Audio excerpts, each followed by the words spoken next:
guys, good morning! So for today's video, i-review natin yung binigay sa akin na bilo-bilo ng aming neighbor, yung aming kapitbahay. Kung masarap ba talaga yung pagkakagawa niya at pasado ba sa aking panlasa. So let's go, tikman na natin at tingnan natin kung masarap ang kanyang bilo-bilo or ginataan sa Bicol. Excited na ba kayo? Tsak, maglalaway na naman kayo. Kaya tara, let's go! Ito guys, yung traditional food ito sa Bicol kasi taga Bicol din sila. So, ito talaga yung masarap na merienda na niluluto namin palagi. So, sa wakas, ang tagal na hindi na naman ako nakakain. Kaya ngayon, makakakain na naman ako. So, nagki-crave talaga ako nito. And iniisip ko, magluluto talaga ako nito. Ginataan or bilo-bilo. Grabe, masira mo na naman ini. Ayan siya guys. Ay grabing lapot. Bilo-bilo or ulog-ulog ang tawag sa amin nito. So grabe guys, ang sarap nito. Tingnan nyo naman ang lapot.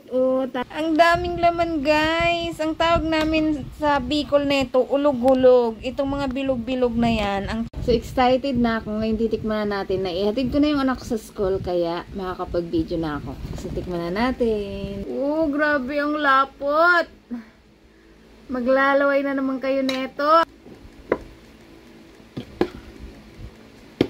So, titirhan ko yung sister-in-law ko. Baka gusto niya to. Ayan. Sa kanya yan. So, titira ko sa kanya. Ang laki pala ng kutsara.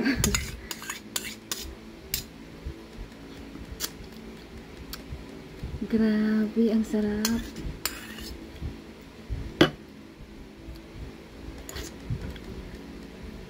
Ang lapot niya guys. Meron siyang ube. Ito yung bilo-bilo. Ayan. Meron siyang ube. Merong saging. Tapos nalalasahan ko yung langka. Ito yata. Tapos ito yung bilo-bilo. Grabe ang lapot. Nakikita nyo ba guys? Wow, ang sarap. Samahan nyo ako guys. So, ang tagal ko na naman na itong di nakakain. So, iniisip ko lang to. Nagagawa ko ng ganto. Pero ito na. Meron ng blessings dumating. Diba? Hindi na ako mahihirapan magluto.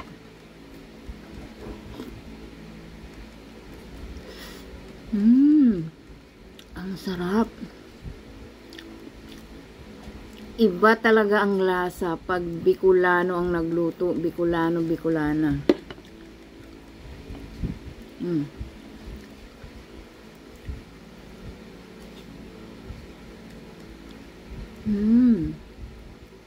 Nagmi-melt sa bibig. Grabe guys, ang sarap. Tapos yung bilo-bilo niya, ayan. Grabe lutong-luto. Grabe yung melt niya sa bibig. Nakikita nyo ganyan, sobrang lapot kasi yung ano yan, glutinous. Tapos yung langka. Masiramon. Pag pinaghalo-halo mo sa isang kutsara, yung saging, yung ube, yung bilo-bilo, tapos sabaw, tapos may langka. Grabe guys.